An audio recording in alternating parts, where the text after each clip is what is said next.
Bien pour rien. Mettre des fourmis là que nous voyons. J'ai suivi une exhortation d'un sage. Si je donne, vous serez un peu achoppé. Moi, je suis un homme spirituel. Je ne suis pas dans la religion. Je sais que Dieu utilise tout le monde. Amen. Amen. C'est nous qui sommes des chrétiens, souvent, nous sommes bornés, nous limitons Dieu. On ne peut pas limiter Dieu. Parce que si Dieu a utilisé un animal pour enseigner un prophète, qu'est-ce que nous allons dire pour les hommes qui sont sur la terre ici? C'est lui qui a donné l'intelligence et la sagesse. Amen. Amen. Et cet homme-là, je l'ai écouté. Il a dit, puisqu'une fille qui est déjà étudiante est venue poser la question. Il dit, mais moi, je n'ai pas l'estime de moi-même. Je n'aime pas ma vie. Voilà. Je me vois un peu ceci. Mais cet homme-là a dit, non. Comment tu te vois comme ça? Cela vient de toi. Parce que tu veux être supérieur aux autres. Amen. Alors si tu vois que les autres sont un peu plus que toi, tu te compares avec eux et tu te vois minime, tu te vois inférieur, alors tu vois comme ta vie est inutile. Ah, pourquoi je suis né dans telle famille? Pourquoi je ne suis pas comme ça? C'est ça, c'est le problème, c'est toi. Oui, il a dit ça. Alors bon, pour donner l'exemple, il a dit, vous voyez, ne vois pas une fourmi un moins important que toi. Non. C'est une créature de Dieu. Je sais pourquoi il a créé une fourmi, il a créé une araignée, il a créé n'importe quoi, un insecte que tu voyais. Si aujourd'hui, il enfonce encore le clou. Si aujourd'hui, Dieu retire tous les insectes qui sont dans ce monde que vous voyez inutiles, nous ne ferons pas 2 mois sur la terre ici, nous allons avoir des problèmes, nous allons mourir. Vous comprenez? Il a démontré ça scientifiquement. Vous voyez? La fertilité du sol, ce sont voilà, on appelle ça quoi? Le ver de terre qui donne la fertilité au sol. Vous savez ça? Hein? Oui. Ah, vous ne savez pas? Oui, oui. Alors ne les tuez pas si vous voyez dans les champs, laisse-les. Vous voyez? Les escargots, toutes ces choses-là sont importantes. Lorsqu'on retire ça, nous ne ferons pas 2 mois ici sur la terre. Nous aurons des problèmes. Il y aura la famine, il y aura ceci, cela. Parce qu'eux, ils ont des choses qu'ils mangent qui ne peut pas être pour que nous ne soyons pas nuisibles avec ces choses-là, puissent pas être nuisibles contre nous. Vous comprenez? Alors, mais si on retire tous les hommes, nous mourrons. Ces choses-là existeront. Vous comprenez? La preuve, si un homme meurt, sur Concord, il n'y avait rien. Quelque temps après, si vous laissez, il va courir et vous allez vous trouver des asticots qui vivent à l'intérieur de ces corps-là morts. Et ces corps-là morts. Vous voyez? Cela veut dire que Dieu ne crée rien pour rien. Tout ce qu'il crée a l'importance. Toi, tu es venu dans ce monde ici, peut-être tu ne savais pas. Tes parents ne te connaissaient pas. Même moi, je ne connaissais pas mes enfants. Je vois c'est celui-ci, je donne le nom de jeté. Oui, c'est bon. Mais c'est Dieu qui connaît qui il est. Et pourquoi l'a envoyé sur la terre ici. Amen. Chaque jour, nous sommes des mystères. Amen. Nous qui croyons en Jésus, des mystères pour les gens de ce monde. Alléluia. Amen. Oh, gloire au Seigneur. Oui. Si tu prends seulement l'exemple, lorsque tu étais en RDC, et maintenant tu es ici, tu n'es pas différent. Tu es différent. Qui pouvait croire si quelqu'un de RDC vient ici, ton ami, dans le temps, il te voit, ah, mais frère, tu es bien. Tu vois, pourquoi? Il y a un changement en toi. Mais lorsque vous étiez en RDC, dans les conditions qui étaient là-bas, ils ne pouvaient pas voir ça. N'est-ce pas? C'est-à-dire que nous sommes les mystères pour les gens qui sont inclus dans ce monde. Dieu a un plan accompli dans nos vies. Amen. Amen. Ce plan-là, nous ne savons pas nous-mêmes, mais si nous sommes en contact avec lui, lui, il accomplira son plan lentement et sûrement. Amen. Amen. Comment? Il va d'abord travailler dans la partie la plus importante de l'homme. Alléluia. Oh, Seigneur. Oh, merci, Père bien-aimé. Alléluia. Amen. Oh, tu es merveilleux, Seigneur. Oui, comment la partie la plus importante de l'homme, c'est où? C'est son cœur. Parce que dans son cœur, c'est là où il vient des pensées, Amen. Des désirs. Amen. Amen. Le Seigneur a dit, c'est dans le cœur qui viennent des adultères, qui viennent de violences, toutes les mauvaises choses, qui viennent aussi des bonnes choses. Puisque la pensée vient d'où? Du cœur. Amen. C'est pourquoi la Bible dit que l'homme bon tire des bonnes choses de son bon trésor. Alléluia. L'homme mauvais aussi tire des mauvaises choses, des mauvais trésors. Lorsqu'il médite de faire une mauvaise chose, qui voit? Personne. Tu vas voir seulement une fait d'action. Amen. Amen. Alors toi aussi, Dieu est en train de travailler dans ton cœur. De quelle manière? Par sa parole. Et maintenant, ce qui est dans ton cœur deviendra ta pensée. Amen. Même pour quitter ta maison pour venir ici, tu avais déjà le schéma que tu vas tracer. Comment tu vas prendre les telles correspondances ici pour arriver ici, n'est-ce pas? Alors, c'est aussi la même chose. N'est-ce pas? Dieu travaille la partie la plus importante, c'est ton cœur. Lorsque la parole atteint le cœur, alléluia. Maintenant, les bonnes pensées, les pensées de Dieu sont maintenant en toi. Amen. Ça coule, ça va couler comme ça, sans effort. Est-ce que quelqu'un fait un effort pour être en colère? Rien. Vrai ou faux? Vrai. Alors, pourquoi? Parce que c'est dans ta nature, c'est là dans ton cœur. Puisque si tu es colérique, c'est là dans ton cœur. Amen. Et si on fait ça, tu réagis négativement. N'est-ce pas? Alors, mais Dieu me laisse travailler dans nos cœurs pour nous donner des bonnes pensées qui vont ancrer en nous. Amen. Mais à ce moment-là, nous allons voir les choses comme Dieu les voit. Nous allons agir comme Dieu agit. Nous allons parler comme Dieu parle. Sans effort. Tu as compris? Dans un premier temps, lorsque nous recevons la parole de Dieu, il y a un effort du côté de l'homme pour obéir à la parole. Parce que Dieu a donné à l'homme les libres arbitres. Nous avons parlé d'esprit, âme et corps. Amen. Ta personnalité est dans ton âme. Dieu ne viole pas ça. Vous comprenez? C'est toi qui dois ouvrir ou tu dois fermer. C'est comme ici, la porte de notre maison ici. Toi, l'intellect, tu ne peux pas ouvrir, n'est-ce pas? Voilà. Tu vas toquer seulement au sonnet et moi, je vais ouvrir de l'intérieur. Nous aussi, la même chose. Dieu est en train de toquer dans la porte de nos cœurs. C'est nous qui allons ouvrir et Dieu maintenant fait maintenant son action. Amen. C'est pourquoi nous sommes à l'église pour écouter la parole. Alors, si nous prenons la chose que le frère David qui dit ici, il est mon berger, je ne manquerai rien. Parce qu'il est déjà entré dans le plan de Dieu. Alléluia. Même s'il ne voit rien, il sait que Dieu a une provision pour lui. Alléluia. Gloire au Seigneur. Merci, Père bien-aimé. Tout ce qui existe dans ce monde était dans la pensée éternelle de Dieu. Il a prononcé la parole et les choses sont venues à l'existence.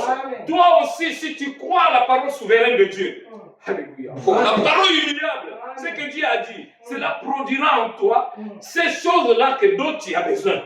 Amen. Sans effort, tu fais comme ça, tu vois la chose venir. Amen. Moi, j'avais besoin, je vous dis une chose, je vous donne un témoignage. J'avais besoin de quelque chose pour compléter ce qu'on devrait payer à l'administration fiscale. Vous voyez? Alors, j'ai prié seulement. Alors, voir le matin, quelqu'un m'a appelé. Oh, je vais passer chez toi. J'ai dit d'accord. Je serai là. Et à la fin, l'après-midi, il est venu. Lorsqu'il est venu, n'est-ce pas? Il a dit, comment ces choses? J'ai dit, moi, je ne travaille pas. Bon, je t'envoie quelque chose. Il a envoyé 50 euros. Je ne l'ai même pas demandé. Je vous dis la vérité. Vous voyez? Il m'a envoyé 50 euros. Il m'a dit que je n'ai pas comblé tous mes besoins. Mais le fait d'avoir ça, selon mes besoins, que j'avais d'avoir quelque chose à compléter, je vis, Dieu connaît mes désirs. Amen. Ne te lamente pas. Attends-toi à Dieu. Comme mon fils qui chantait les cantiques là. Seigneur, nous aime papa. Attends-toi à Dieu. Dieu est le rémunérateur de ceux qui les recherchent. Frère Nado, tu ne viens pas ici pour passer ton temps. Tu viens ici pour te connaître toi qui tu es. Amen. Et deuxièmement, connaître Dieu. On le connaît comment? Par sa parole. Et lui, si tu gardes sa parole dans ton cœur, maintenant il mettra son esprit au-dedans de toi. Maintenant son esprit va te guider. Tu vas aller comme ça, non, pas à gauche, mais pas à droite, mais il rester sur la ligne. Amen. Et à la fin de compte, son esprit, n'est-ce pas, va remplir tous tes maîtres. Tu verras que ce serait difficile de faire une chose mauvaise qui va contrecarrer l'action de Dieu dans ta vie. Amen. C'est parce que nous parlons ici de préalable, n'est-ce pas, pour signer le contrat. Le contrat, c'est le Saint-Esprit. Amen. J'ai dit que Dieu nous a créés pour être des souverains. Parce que lui, il est le roi des rois, des rois.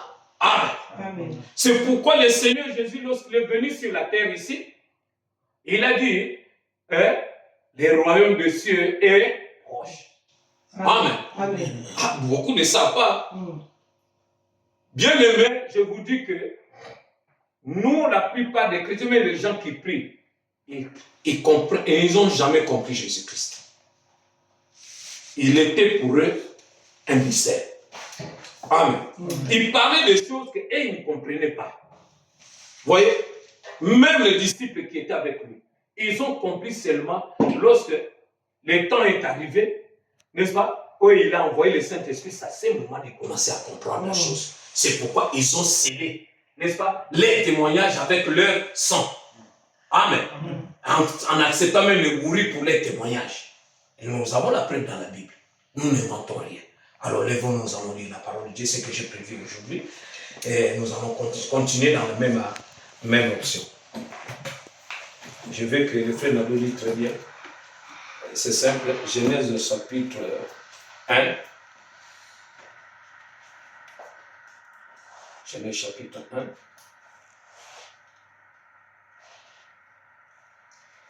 Versets 26 à 27. Je lis votre Seigneur. Amen. Puis Dieu dit, faisons l'homme à notre image, selon notre ressemblance, et qu'il domine sur les poissons de la mer, sur les oiseaux du ciel, sur les bétails, sur toute la terre, et sur tous les reptiles qui rampent sur la terre. Amen. Dieu créa l'homme à son image, il les créa à l'image de Dieu, il créa l'homme et la femme. Amen. Que le Seigneur joue la bénédiction de Dieu. Là, nous venons de lire parce que tu es allé rapide. Il fallait lire ça avec méditation. En comprenant, restez-y lentement et tu vas voir la vie qui est dans cette parole-là. D'abord, la compréhension. Nous avons parlé une fois ici, il faut comprendre d'abord. Lorsque tu comprends, tu vas garder la chose. Maintenant, Dieu va ouvrir la chose. Donc, j'ai parlé ici à l'introduction. Que puis Dieu dit, faisons l'homme à notre image, à notre ressemblance. On se pose, sa méditation, on pose la question. Alors l'homme qui a créé là, il était à l'image de qui? De Dieu. À la ressemblance de qui? De Dieu. Et Dieu est comment? Esprit. Amen. Amen. Voilà. Dieu a quelle nature? L'amour. Amen. Dieu a quelle, je peux dire quoi là, des qualités. Hein? Il a la puissance. Amen. Il a la puissance. Vous voyez, on peut continuer. Il a l'autorité. C'est que l'homme que Dieu a créé avait tout ça. Amen. Maintenant, vous commencez à comprendre ça. Voilà. L'homme que Dieu a créé avait tout ça. Vous voyez? Pourquoi? Parce que Dieu l'a créé à son image, à sa ressemblance. Il n'a pas dit que j'ai créé l'homme à l'image d'un animal. Non.